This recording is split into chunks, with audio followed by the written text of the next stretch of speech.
Hallelujah ପ୍ରେଜ୍ ଦ Lord.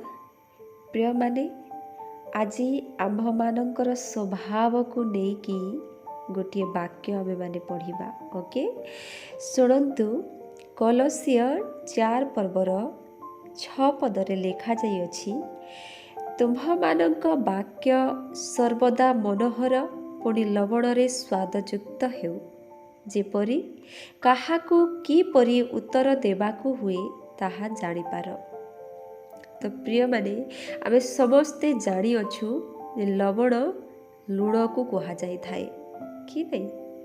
ଆଉ ଲୁଣ ଆମେ ସ୍ୱାଦ ଆଣିବା ପାଇଁ ବ୍ୟବହାର କରିଥାଉ। ଯଦି ଆମେ ସୁନ୍ଦର ଭାବରେ ତରକାରୀ ତିଆରି କରିଅଛୁ, ସେଥିରେ ସୁନ୍ଦର ଭାବରେ ମସଲା ଲଗାଇଅଛୁ, ତେଲ ମଧ୍ୟ ଲଗାଇଅଛୁ, ଆଉ ଭଲ ଭାବରେ ଆମେ ଫ୍ରାଏ କରିଅଛୁ ବା ତରକାରୀ ମଧ୍ୟ ରାନ୍ଧିଅଛୁ, ହେଲେ ସେଥିରେ ଆମେ ଲୁଣ ନ ପକାଇଲେ ସେଥିର ସ୍ୱାଦ ଆମେମାନେ ଜାଣିପାରୁନାହିଁ। ତ ପ୍ରିୟମାନେ, ସେହି ପ୍ରକାରେ ଆମ୍ଭମାନଙ୍କର କଥାରେ ବାର୍ତ୍ତାରେ ସଦାସର୍ବଦା ସେହି ପ୍ରକାର ସ୍ୱାଦ ଆସିବା ଉଚିତ, କାରଣ ଆମ୍ଭେମାନେ ପରମେଶ୍ୱରଙ୍କର ସନ୍ତାନ। ସରି ପ୍ରିୟମାନେ, କାରଣ ମୋତେ ଟିକେ ଥଣ୍ଡା ଲାଗିଯାଇଅଛି, ସେହି କାରଣରୁ ମୋର ନାକ ଟିକେ ବନ୍ଦ ହୋଇଯାଇଛି, ତ ମୋର ସ୍ୱର ଟିକେ ଭଲ ଶୁଭାନ ଯାଉଥିବ, ସେଥିପାଇଁ କ୍ଷମା କରିବେ। ମୁଁ କହୁଥିଲି, ଆମ୍ଭେମାନେ ପରମେଶ୍ୱରଙ୍କର ସନ୍ତାନ ଅଟୁ। ତ ପରମେଶ୍ୱରଙ୍କର ସ୍ୱଭାବ କି ପ୍ରକାର ଆମେ ସମସ୍ତେ ଜାଣିଅଛୁ।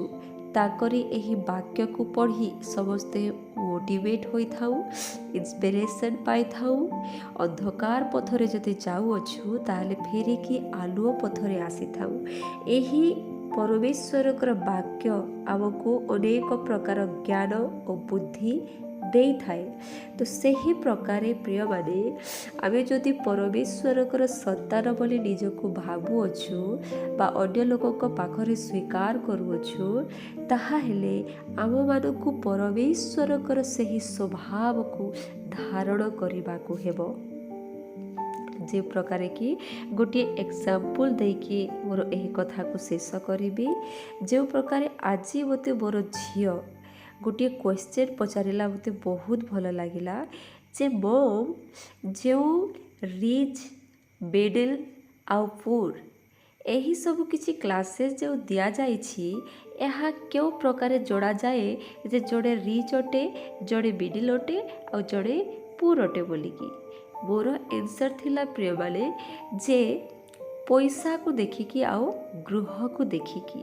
ଯେଉଁ ପ୍ରକାର ରିଚ୍ ବ୍ୟକ୍ତିଙ୍କ ପାଖରେ ଗୋଟିଏ ବହୁତ ବଡ଼ ଘର ଥିବ, ଆଉ କାର୍ ଥିବ, ପ୍ରତ୍ୟେକ ପ୍ରକାର ସୁବିଧା ଥିବ, ସେ ଅଟେ ରିଚ୍ ବ୍ୟକ୍ତି। କାରଣ ତା ପାଖରେ କିଛି ଜିନିଷର ଅସୁବିଧା ନାହିଁ, ତା ପାଖରେ ପଇସା ପତ୍ର, ଗାଡ଼ି, ପ୍ରତ୍ୟେକ ଜିନିଷର ସୁବିଧା।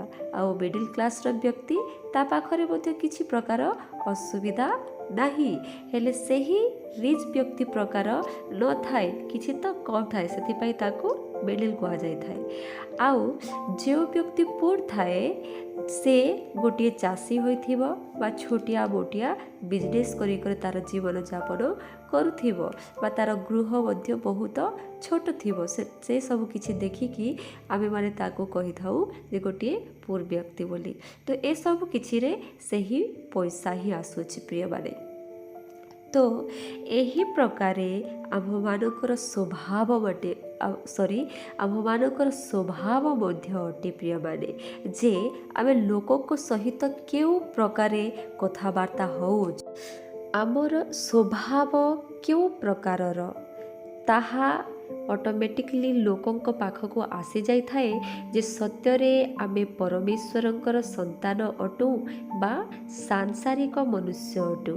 ଯେଉଁ ପ୍ରକାରେ ଆମେ ସେହି ଘର ଆଉ ସେହି ପଇସାକୁ ଦେଖିକି ରିଚ୍, ମିଡ଼ିଲ୍ ଆଉ ପୁର୍ ବୋଲି କହିଥାଉ, ସେହି ପ୍ରକାରେ ଆମର ସ୍ୱଭାବ ଜଗତର ସମସ୍ତ ଲୋକଙ୍କ ପାଖରେ ଏହି ଆମର କଥାକୁ ଜଣାଇଥାଏ ବା ଆମେ ଆତ୍ମିକ ଅଟୁ ବା ସାଂସାରିକ ଅଟୁ।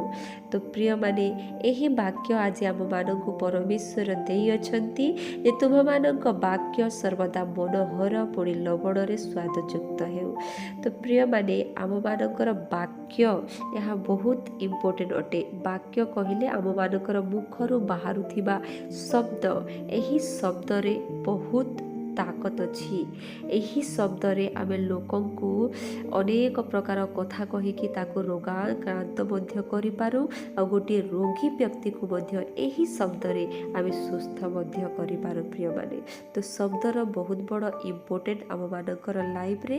ତ ଏହି ଶବ୍ଦକୁ ପରମେଶ୍ୱରଙ୍କର ବାକ୍ୟ କହୁଅଛି ଯେ ଏହି ପ୍ରକାର ଏହି ଶବ୍ଦକୁ ଗଢ଼ିକି ବାହାର କର ଯେ ଲୋକମାନଙ୍କ ପାଇଁ ମନୋହର ହଉ ଆଉ ଲବଣରେ ସ୍ୱାଦଯୁକ୍ତ ହଉ। ତ ମୁଁ ବିଶ୍ୱାସ କରେ ପ୍ରିୟମାନେ, ଆପଣମାନେ ଏହି ବାକ୍ୟକୁ ନିଜ ଜୀବନରେ ଲାଗୁ କରିବେ। ପ୍ରଭୁ ଏହି ବାକ୍ୟ ଦେଇ ଆପଣ ସମସ୍ତଙ୍କୁ ଆଶୀର୍ବାଦ କରନ୍ତୁ। ଆମେନ୍।